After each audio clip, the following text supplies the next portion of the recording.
ಆತ್ಮೀಯ ಸಹೃದಯ ಸ್ಪರ್ಧಾರ್ಥಿಗಳೇ, ತಮ್ಮೆಲ್ಲರಿಗೂ ಜ್ಞಾನವಾಣಿ ಮತ್ತು ಯೂಟ್ಯೂಬ್ ಚಾನಲ್ಗೆ ಸ್ವಾಗತ. ನಿನ್ನೆ ರಾಜ್ಯದಲ್ಲಿ ನಾವೇ ಮೊದಲು ಒಳ ಮೀಸಲಾತಿ ಬಿಲ್ಗೆ ರಾಜ್ಯಪಾಲರು ಅಂಕಿತ ಹಾಕಿದ್ದಾರೆ ಎಂಬ ಮಾಹಿತಿಯನ್ನ ನೀಡಿದ್ದೀವಿ.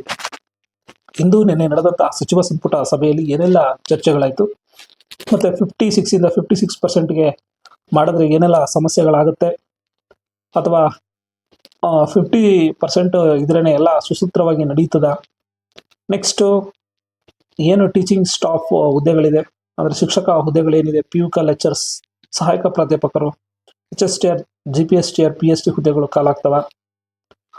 ನೆಕ್ಸ್ಟ್ 56,000 ಹುದ್ದೆಗಳಲ್ಲಿ ಎಷ್ಟು ಹುದ್ದೆಗಳು ತಕ್ಷಣದಲ್ಲಿ ಕಾಲಾಗ್ತವೆ, 56,000 ಹುದ್ದೆಗಳು ಕಾಲಾಗ್ತವ ಎಂಬ ಪ್ರಶ್ನೆಗಳನ್ನು ನಾನು ನಿಮ್ಮ ಮುಂದೆ ಇಟ್ಟಿದ್ದೆ. ಒಂದೊಂದಾಗಿ ತಿಳ್ಕೊಳ್ತಾ ಬರೋಣ. ಮೊದಲನೇದಾಗಿ ನಿನ್ನೆ ನಡೆದಂತಹ ಕ್ಯಾಬಿನೆಟ್ ವಿಚಾರ.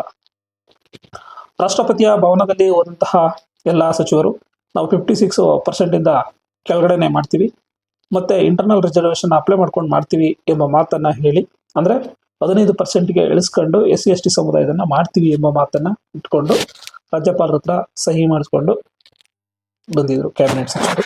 ಮೊನ್ನೆ ಮುಖ್ಯಮಂತ್ರಿಗಳು ಕೂಡ ಭೇಟಿ ಮಾಡಿದ್ರು.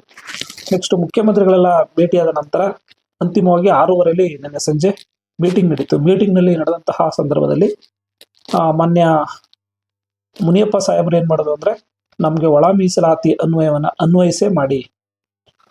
ಏನು ನಿನ್ನೆ ನಡೆದಂತಹ ಹೋರಾಟದಿಂದ ನೀವು ಈ ಒಂದು ಕಾರ್ಯಕ್ರಮವನ್ನ ಹಮ್ಮಿಕೊಂಡಿದ್ರಿ, ಈ ಒಂದು ಸಚಿವ ಸಂಪುಟ, ಬಹಳ ಖುಷಿ ಇದೆ. ಯಾಕೆಂದ್ರೆ ಹೋರಾಟಗಾರರಿಗೆ ಬೆಲೆ ಕೊಡಬೇಕು. ನಮ್ಮ ಕ್ಯಾಬಿನೆಟ್ ಸಭೆ ಅದಕ್ಕೆ ಬೆಲೆ ಕೊಡ್ತಿರೋದು ಬಹಳ ಖುಷಿಯಾದ ವಿಚಾರ. ನಮ್ಮ ಸರ್ಕಾರ ಕೊಡ್ತಿರ್ತಕ್ಕಂಥದ್ದು ಖುಷಿಯಾದ ವಿಚಾರ. ಹಾಗೆ 35 ವರ್ಷಗಳಿಂದ ಹೋರಾಟ ಏನ್ ನಡೀತಾ ಇದೆ, ಅವ್ರಿಗೂ ಕೂಡ ಗೌರವವನ್ನ ಕೊಡಬೇಕಾದದ್ದು ನಮ್ಮ ಸರ್ಕಾರದ ಕರ್ತವ್ಯ. ಹಾಗಾಗಿ ದಯವಿಟ್ಟು ನೀವು 15% ಈ ಒಳ ಮೀಸಲಾತಿಯನ್ನು ಅನ್ವಯಿಸಿ ಎಂಬ ಮಾತನ್ನ ಹೇಳಿದ್ರು. ಈ ಮಾತುಗಳನ್ನ ಹೇಳ್ತಿದ್ದಂತೆ ಪರಮೇಶ್ವರ್ ಅವರು ಮತ್ತೆ HC ಮಾದೇವಪ್ಪ ಸಾಹೇಬರು ಮತ್ತೆ ಇನ್ನೂ ಕೆಲವು ಸಚಿವರು ಏನು ಒಳ ಮೀಸಲಾತಿ ಏನಿದೆ, ಇದು ಕೋರ್ಟಲ್ಲಿ ಕೇಸ್ ಇರೋದ್ರಿಂದ ಇದನ್ನ ಅನ್ವಯಿಸುವುದು ಬೇಡ, ಹಿಂದೆ ಹೇಗಿತ್ತು ಹಾಗೇ ಮಾಡೋಣ ಎಂಬ ನಿರ್ಧಾರವನ್ನ ಮುಂದಿಟ್ರು. ಇದಕ್ಕೆ ಪ್ರತಿರೋಧವಾಗಿ ಮುನಿಯಪ್ಪ ಸಾಹೇಬ್ರವರು, ಹೌದು, ಹಾಗಾದ್ರೆ ನಿಮ್ಗೆ ಇದರಿಂದ ತೊಂದರೆ ಆಗೋದಾದ್ರೆ ಮಾದಿಗ ಸಂಬಂಧಿತ ಜಾತಿಗಳು ಏನಿದೆ, ಅಂದ್ರೆ ಪ್ರವರ್ಗ A ಸಂಬಂಧಿತ ಜಾತಿಗಳು ಏನಿದೆ, ಈ ಒಂದು ಸಂಬಂಧಿತ ಜಾತಿಗಳಿಗೆ 6% ಮೀಸಲಾತಿಯನ್ನ ಕೊಟ್ಟುಬಿಡಿ, ನಂತರ ಮಾಡಿ. ಅಂದ್ರೆ ನಮಗೆ ಒಳ ಮೀಸಲಾತಿ ಬೇಡ, ಪ್ರತ್ಯೇಕ ಮೀಸಲಾತಿನೇ ಕೊಟ್ಬಿಡಿ, ಸಮಸ್ಯೆನೇ ಇರಲ್ಲ ಎಂಬ ಮಾತನ್ನು ಕೂಡ ಹೇಳಿದ್ರು ಎಂಬ ಮಾತು ನಮ್ಗೆ ಸಿಕ್ಕಿದಂತಹ ಮೂಲ. ನೆಕ್ಸ್ಟ್ ಈ ಚರ್ಚೆಯ ನಡುವೆ ಅಸಮಾಧಾನ ಉಂಟಾಯಿತು ಎಂಬ ಮಾಧ್ಯಮದಲ್ಲೂ ಕೂಡ ಸುದ್ದಿ ಬಿತ್ತರಾಗಿದೆ. ನೆಕ್ಸ್ಟ್ 50%ಗೆ ಮೀಸಲಾತಿ ಮಾಡ್ತಕ್ಕಂಥದ್ದು, ಮತ್ತೆ ಏನು ಹಳೆ ಮೀಸಲಾತಿ ಯಾವ ತರ ವ್ಯವಸ್ಥೆ ಇತ್ತು ಅದರ ಹತ್ರನೇ ಮಾಡುವಂತ ತೀರ್ಮಾನ ಆಗಿದೆ ಎಂಬುದು ಈ ಕ್ಷಣದ ಮಾಹಿತಿ. ನೆಕ್ಸ್ಟ್ 56,000 ಹುದ್ದೆಗಳನ್ನ ಕಾಲ್ ಮಾಡ್ತೀವಿ ಎಂಬ ಮಾತನ್ನ ಕೂಡ ಹೇಳಿದ್ದಾರೆ.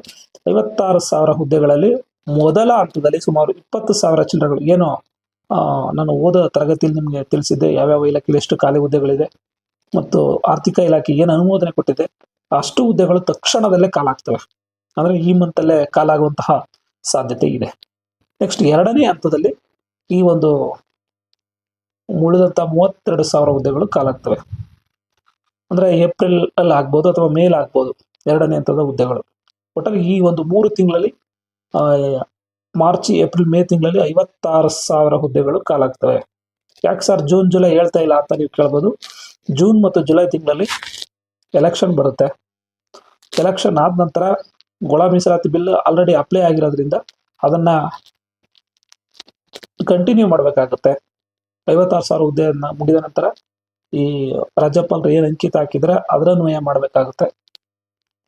ಹಾಗಾಗಿ ಹೇಳ್ತಾ ಇದ್ದೀನಿ, ಈ ಒಂದು 3 ತಿಂಗಳಲ್ಲಿ ಆಗುವಂತಹ ಸಾಧ್ಯತೆಗಳಿದೆ. 56,000 ಹುದ್ದೆಗಳು ಈ 3 ತಿಂಗಳಲ್ಲಿ ಆಗುತ್ತೆ. ನೆಕ್ಸ್ಟ್ ಈ ಟೀಚರ್ಸ್ ಹುದ್ದೆಗಳು ಎಷ್ಟೆಷ್ಟು ಖಾಲಿ ಏನಿದೆ ಅಂದ್ರೆ, ಆರ್ಥಿಕ ಇಲಾಖೆಯಿಂದ ಮೊದಲ ಹಂತದಲ್ಲಿ ಒಂದು 5,000 ಚಿಲ್ಲರೆ PST ಹುದ್ದೆಗಳು ತಕ್ಷಣದಲ್ಲಿ ಕಾಲಾಗುತ್ತೆ. ಮತ್ತು ಅಸಿಸ್ಟೆಂಟ್ ಪ್ರೊಫೆಸರ್ ಹುದ್ದೆಗಳು ಕೂಡ ಆರ್ಥಿಕ ಇಲಾಖೆ ಅನುಮೋದನೆ ಕೊಟ್ಟಿದೆ. ಬಟ್ ಮೊದಲನೇ ಹಂತದಲ್ಲಿ ಅದನ್ನ ಕಾಲ್ ಮಾಡೋದು ಅಷ್ಟು ಸಾಧ್ಯವಿಲ್ಲ ಅನ್ನೋದು ನನ್ನ ಅಭಿಪ್ರಾಯ. ಯಾಕೆಂದ್ರೆ ಪ್ರತಿ ಬಾರಿಯೂ KCET ಎಕ್ಸಾಮ್ ಮಾಡಿದ ನಂತರವೇ ಕಾಲ್ ಮಾಡ್ತಕ್ಕಂಥದ್ದು. ಅಂದ್ರೆ KCET ಎಕ್ಸಾಮ್ 1 ತಿಂಗಳು ಮುಂಚೆ ಮುಗಿದಿರ್ತದೆ, ರಿಸಲ್ಟ್ ಬಂದು ಅದಾದ ನಂತರ 1 ತಿಂಗಳ ನಂತರ ನೋಟಿಫಿಕೇಶನ್ ಆಗುವಂತಹ ಪದ್ಧತಿ ಕರ್ನಾಟಕ ರಾಜ್ಯದಲ್ಲಿ ನಡೆದಿದೆ. ಅದರ ಅನ್ವಯ ನಾನು ಹೇಳ್ತಾ ಇದ್ದೀನಿ, ಕೆಸೆಟ್ ಎಕ್ಸಾಮ್ ಆದ ನಂತರ ಕಾಲ್ ಮಾಡಬಹುದು. ಅಂದ್ರೆ ನವೆಂಬರ್ಗೆ ಇದು ಕಾಲ್ ಆಗುವ ಸಾಧ್ಯತೆ ಇದೆ. ಅಂದ್ರೆ ಅಕ್ಟೋಬರ್ಗೆ ಕೆಸೆಟ್ ಎಕ್ಸಾಮ್ ಇದೆ, ನವೆಂಬರ್ಗೆ ಅಸಿಸ್ಟೆಂಟ್ ಪ್ರೊಫೆಸರ್ ಕಾಲ್ ಆಗುವ ಸಾಧ್ಯತೆ ಇದೆ. ಇನ್ನು ಪಿ ಯು ಲೆಕ್ಚರ್ಗಳಿಗೂ ಕೂಡ 56% ಒಳಗಡೆ ಬರಬಹುದು ಅಥವಾ ಬರದೇ ಇರಬಹುದು. ಇಷ್ಟು ಹುದ್ದೆಗಳು ಸದ್ಯದಲ್ಲಿ ನಡೆದಂತಹ ಬೆಳವಣಿಗೆಗಳಿಗೆ ತಿಳಿಸಿರ್ತಕ್ಕಂಥದ್ದು. ಇನ್ನು ಸರ್, ಈ ಒಂದು ಇಷ್ಟು ಹುದ್ದೆಗಳು ಕನ್ಫರ್ಮ್ ಆಗಿ ಕಾಲ್ ಆಗ್ತಾವ, ಕನ್ಫರ್ಮ್ ಇದು ಎಂಬ ವಿಚಾರವನ್ನು ಕೇಳಿದ್ರೆ ಇದು ಕೂಡ ಕನ್ಫರ್ಮ್ ಇಲ್ಲ. ಯಾಕೆಂದ್ರೆ ಏನು ಈ 50%, 56% ಇಂದ ಏನು ಗೊಂದಲಗಳಾಗ್ತಾ ಇದೆ ಒಳ ಮೀಸಲಾತಿ, ಇದು ಮತ್ತೆ ಕೋರ್ಟ್ಗೆ ಹೋಗುವಂತಹ ಸಾಧ್ಯತೆ ಇದೆ. ಯಾಕೆಂದ್ರೆ ನಮ್ಮ ರಾಜ್ಯಪಾಲರು ಅಂಕಿತ ಹಾಕಿರ್ತಕ್ಕಂತಹ ಕಾನೂನಲ್ಲಿ ಏನಿದೆ ಅಂದ್ರೆ, ಅದರಲ್ಲಿ ಪೂರ್ವ ಬಿಲ್ಗಳಲ್ಲಿ ಏನಿತ್ತು ಅಂದ್ರೆ 25/8/2025 ಪೂರ್ವನ್ವಯ ಅಂತಿದೆ, ಅಲ್ಲಿಂದ ಸ್ಟಾರ್ಟ್ ಮಾಡ್ತೀವಿ ಅಂತ ಒಂದು ವಾಕ್ಯ ಇದೆ. ಅದರ ಜೊತೆಗೆ ಕೋರ್ಟಲ್ಲಿ ಕೂಡ ಕೇಸ್ಗಳಿದೆ. ಸುಪ್ರೀಂ ಕೋರ್ಟ್ ಕೂಡ ಕರ್ನಾಟಕ ಮತ್ತು ಇತರದ ರಾಜ್ಯಗಳ ಕೇಸ್ಗಳಲ್ಲಿ ಏನ್ ಮಾಡಿದೆ ಅಂದ್ರೆ ಒಳ ಮೀಸಲಾತಿಯನ್ನ ಅಂಗೀಕರಿಸಿ ಅಂತ ಮಾತನ್ನ ಕೂಡ ಹೇಳಿದೆ. ಹಾಗಾಗಿ ಇಷ್ಟು ಲೀಗಲ್ ಪಾಯಿಂಟ್ಸ್ಗಳಿರೋದ್ರಿಂದ ಮತ್ತೆ ಕೋರ್ಟ್ಗೆ ಹೋಗುವಂತಹ ಸಮಾಧಾನ ಇದೆ.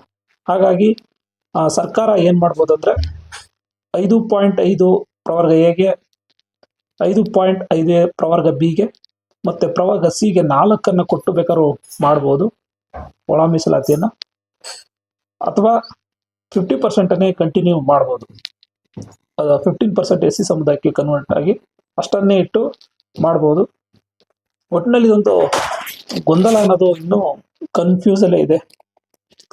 ಇದು ಗೊಂದಲ ಮೂಡಿಸುವಂತಹ ನೇಮಕಾತಿ ಆಗ್ಬಿಟ್ಟಿದೆ ಕರ್ನಾಟಕ ಸರ್ಕಾರದ. ಎಲ್ಲ ಗೊಂದಲಗಳು ಮುಗಿಲಿ ಅಂತ ಆಶಿಸೋಣ.